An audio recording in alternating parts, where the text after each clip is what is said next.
할렐루야. 저녁 식사 맛있게 하셨습니까? 우리 날씨가 많이 따뜻해졌습니다. 그래도 아침 저녁으로는 날씨가 추워서 감기에 걸리기 쉬운 날씨입니다. 그래서 기침하시는 분들도 종종 있는데 항상 건강에 유의하시고 하나님의 보호하심과 은혜 안에 항상 거하는 우리 복된 성도 모두가 되실 수 있기를 주님의 이름으로 축복합니다. 여러분, 본문 말씀에서는 이스라엘 백성들이 베냐민 지파를 진멸하는 말씀이 나오고 있습니다.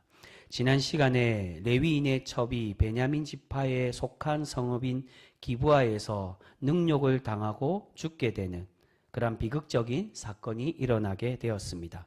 그래서 레위인은 그 첩의 남편인 레위인은 화를 참지 못하고 자신의 첩의 시체를 12조각으로 나누어서 이스라엘 각 지파에게 보내어 이 악을 행한 베냐민을 징벌하겠다라고 그렇게 제안을 하고 있습니다.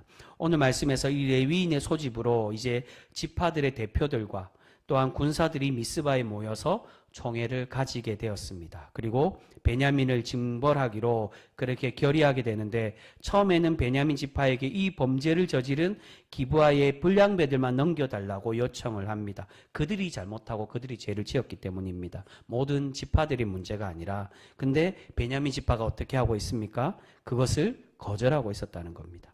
아마 이들이 거절한 이유가 이 기브아 사람들도 자신들과 같은 지파, 같은 혈족이기 때문에 아무리 범죄하여도 넘겨주지 않겠다라고 자존심을 내세우고 있기 때문입니다. 그래서 결국 이 베냐민을 처단하기 위해서 이스라엘 백성들이 함께 모여서 이제 전쟁을 하게 되는데, 얼마나 모이고 있습니까? 말씀을 보시면 40만 명이 모였다라고 그렇게 말씀합니다. 우리 그 말씀 한번 보겠습니다. 오늘 여러 군데에서 나오는데, 먼저 17절, 오늘 우리 함께 읽은 말씀에 17절 말씀입니다. 같이 읽습니다. 시작.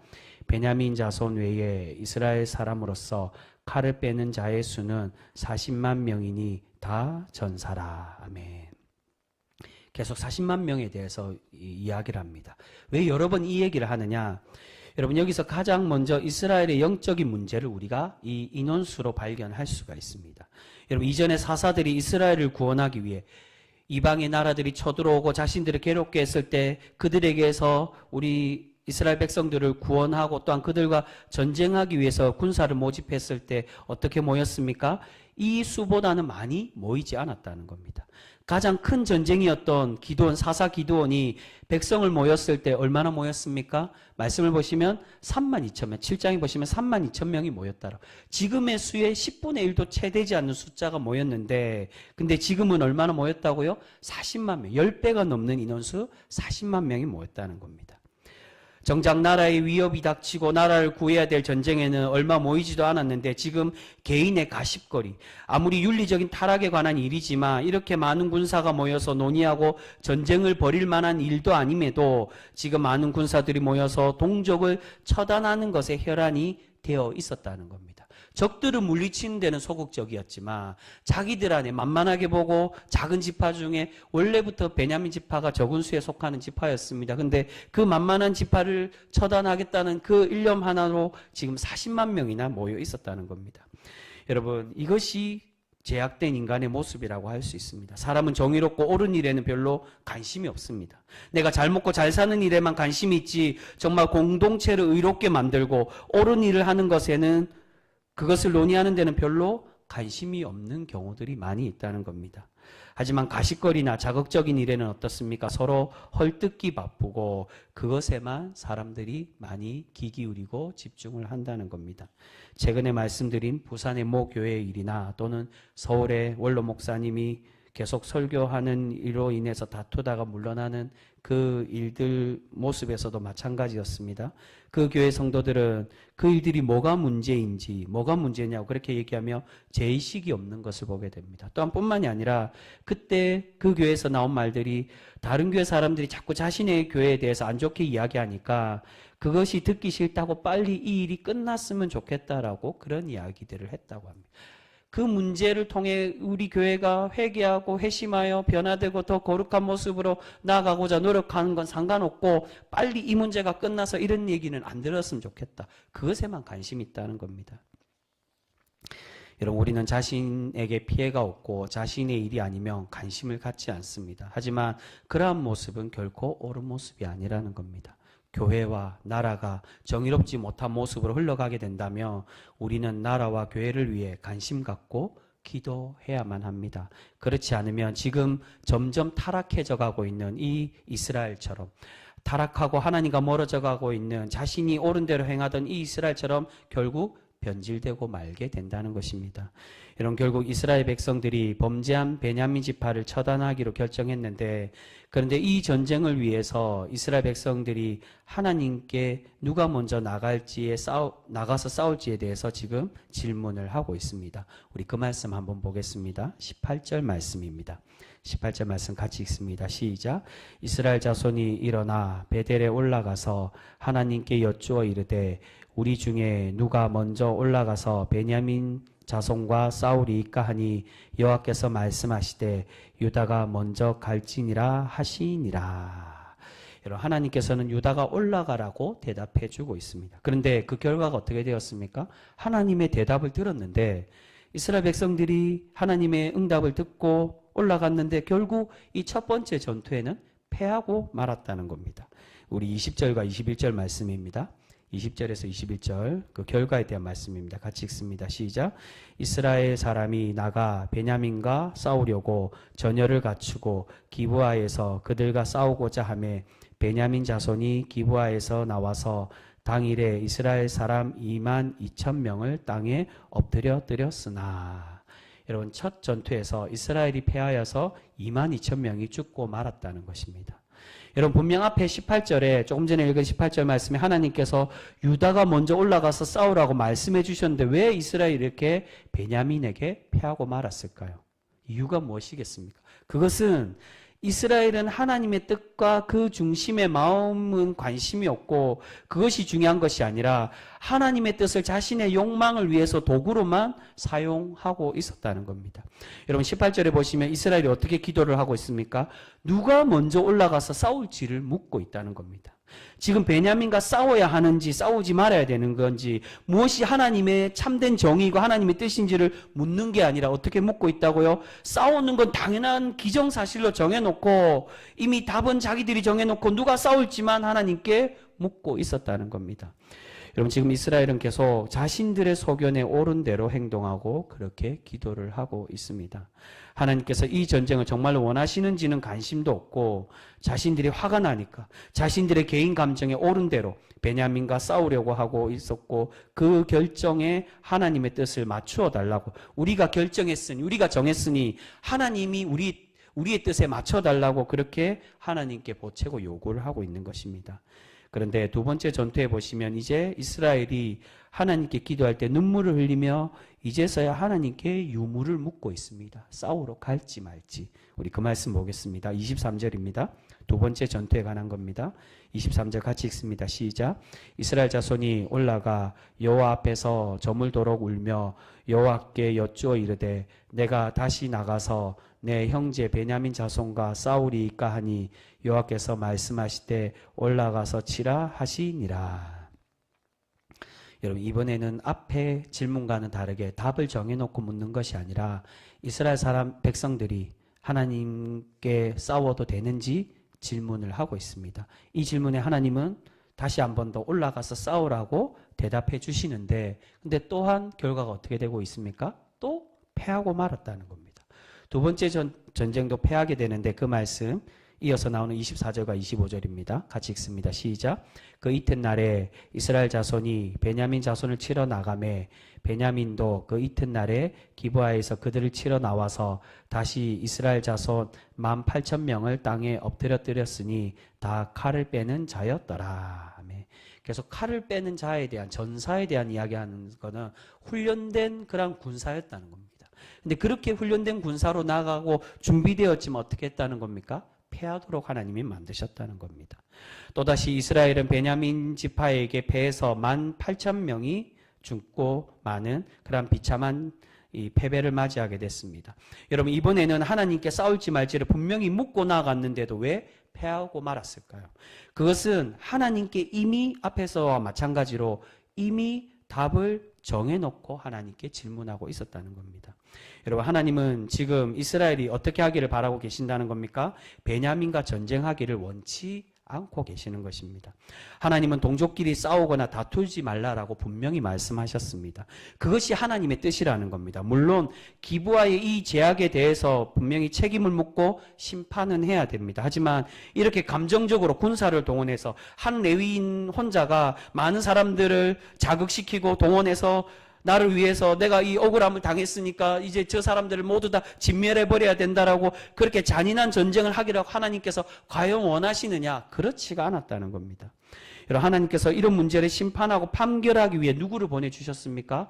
바로 이러한 일들을 위해서 사사를 보내주셨다는 겁니다. 사사의 이름이 뜻이 무엇입니까? 재판하는 사람, 그게 사사입니다. 그래서 공동 번역에는 사사기가 아니라 판관기라고 되어 있습니다. 재판장이라는 겁니다. 지금의 문제를 사사를 통해서 판결해서 책망하도록 하는 것이 중요한 것이지, 이렇게 동족끼리 전쟁하고 싸우기를 하나님은 원치 않고 계시는 것입니다. 여러분, 우리는 필요한 것이 있으며 하나님께 기도하여 응답을 듣기를 원합니다. 그런데 많은 경우 하나님의 뜻을 듣는 방법 중에 가장 보편적인 방법이, 여러 가지 방법이 있겠지만 가장 중요한 것은 하나님께 기도하고 말씀으로 듣고 하는 방법도 있지만, 또한 어떤 방법으로 우리에게 응답을 들려주신다는 겁니까? 하나님의 뜻을 알 수 있도록 이미 우리에게 상식과 지혜를 내려주셨다는 겁니다. 여러분, 동족끼리 싸우는 게 옳은 것일까요? 누가 봐도 상식적으로만 봐도 하나님은 말씀을 통해 분명히 말씀하셨기에 그들이 싸우지 않기를 원하고 계심을 우리는 상식적으로 알 수 있다는 겁니다. 여러분, 많은 경우 하나님은 우리가 하나님의 뜻을 알 수 있도록 지혜를 주셨습니다. 무엇이 옳은지 그른지 이미 알도록 양심과 상식을 주셨다는 겁니다. 그런데 어떤 이들은 그런 하나님께서 주신 보편적인 지혜와 하나님의 뜻보다는 자신이 원하는 답으로 듣고 싶어 할 때가 많이 있는 것을 보게 됩니다.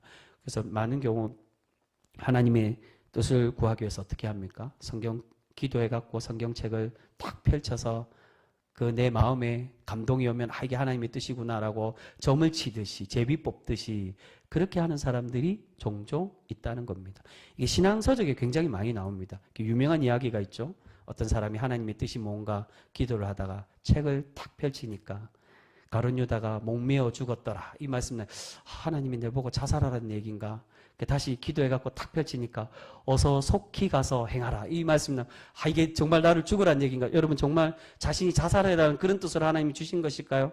그렇지가 않다는 겁니다. 하나님의 뜻을 그렇게 알려고 해서는 안 된다는 겁니다. 이미 우리에게, 여러분, 그렇게 우리가 기도할 때 그런 감동이 오고 누구에게 해코지해라는 그런 마음이 들고 미운 마음이 든다고 해서 그게 하나님의 뜻일까요? 그렇지가 않다는, 우리에게 기본적인 상식과 하나님의 주신 지혜와 은혜가 있다는 겁니다. 그런데도 우리는 그 뜻에는 상관없이 내가 원하는 대로 우리 하나님의 뜻을 바꾸고 싶어 할 때가 많다는 겁니다.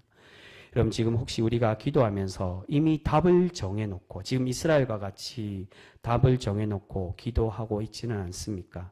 내가 복을 빌고 자녀의 문제, 가정의 문제를 기도하면서 진정한 하나님의 뜻을 구하고 그 뜻에 순종하기보다 주시든 주시지 않든 그리 아니하실지라도 내가 순종하겠다라는 주님의 모습을 본받는 그런 모습이 아닌, 하나님의 뜻이 아니라 내 뜻대로 자꾸 하나님의 뜻을 바꾸려고 때를 쓰고 있지는 않습니까? 여러분, 그런 기도는 아무리 하나님께서 응답해 주시고 우리가 응답을 받아도 하나님께서 결코 기뻐하는 모습이 아님을 우리는 분명히 기억해야 될 것입니다. 바로 오늘 이 세 번째 전투가 우리에게 그것을 보여주고 있습니다.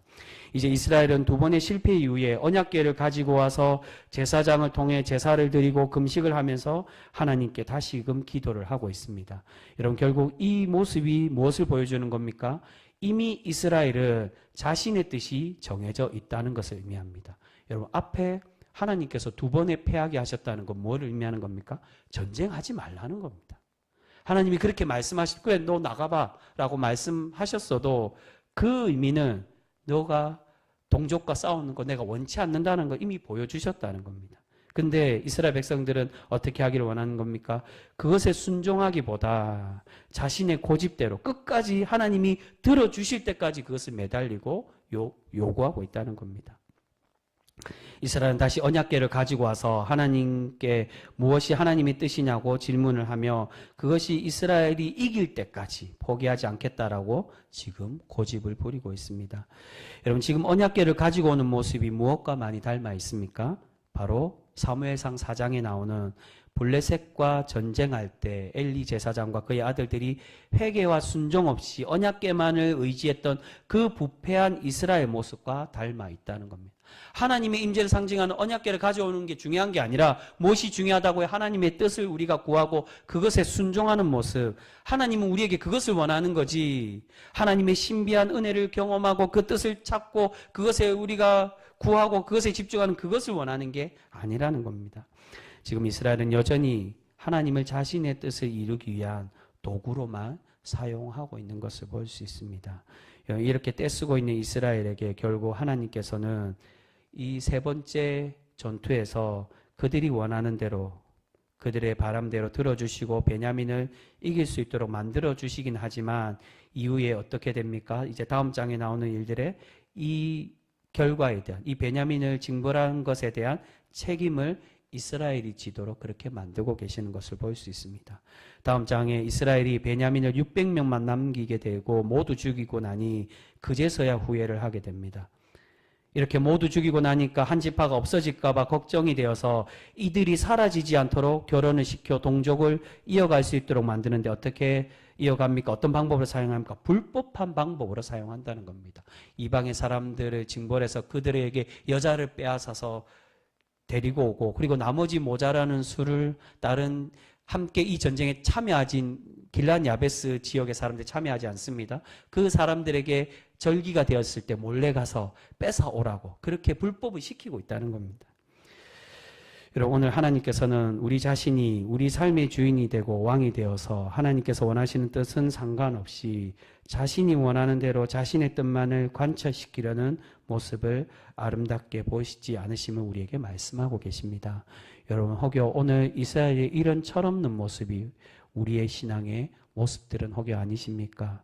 내가 때를 써서 받으면 그것이 하나님의 뜻이라고 착각하고 그렇게 우리의 뜻대로 하나님의 뜻과 하나님의 말씀을 바꾸어 가려고 하고 있지는 않습니까? 우리가 이제는 내 뜻대로 구하고 내 뜻대로 살아가는 것이 아니라 하나님의 뜻을 구하고 하나님 뜻대로 순종하며 살아가실 수 있는 거룩하고 아름다운 성도, 하나님의 복으로 체험받기에 부족함이 없는 우리 귀한 성도 모두가 되실 수 있기를 소망합니다. 여러분, 우리 주님은 우리를 살리시기 위해 죽음까지도 자신의 뜻대로 하지 않으시고 하나님 뜻대로 순종하며 고난 받으시고 죽기까지 우리를 사랑해 주셨습니다. 주님조차도 성자 하나님이신데도 하나님의 그 태초부터 창조의 섭리에 계획하신 그 구원 사역에 주님이 순종하시며 그 뜻에 따라가고 있는 것을 볼 수가 있습니다. 바꾸실 수 없어서 안 바꾸신 게 아니라 하나님의 뜻이 있기에 그것에 순종하는 겁니다. 그런데 우리는 그러한 사랑을 받은 자임에도 불구하고 우리는 여전히 내 뜻대로 하나님의 뜻을 바꾸려고 때를 쓰고 있지는 않습니까? 여러분, 하나님도 이스라엘 백성에게 이미 뜻을 정해 놓으셨습니다. 그렇게 하지 말라고. 그게 하나님의 뜻인데 사람은 자꾸 나 또한 뜻이 정해졌다고 내 뜻대로 하여 달라고 떼쓰는 그러한 신앙인들이 너무나도 많이 있는 것을 보게 됩니다. 여러분, 이제 우리가 내 뜻이 아니라 오직 하나님의 뜻을 구하고 그 뜻에 순종하여 하나님을 기쁘시게 하는 그런 복된 성도로 살아가는 우리 귀한 성도 모두가 되실 수 있기를 소망합니다. 우리가 그러한 순종의 백성, 아름답고 하나님께 하나님 뜻대로 살아가고자 그렇게 결단하고 그렇게 우리가 몸부림칠 때 우리를 기뻐 받으시며 날마다 하나님의 복으로 체험받는 그런 백성으로 우리를 세워가 주실 줄 믿습니다. 아무쪼록 그러한 성도로 날마다 살아가실 수 있는 우리 귀한 성도 모두가 되실 수 있기를 주님의 이름으로 축복합니다. 기도하겠습니다.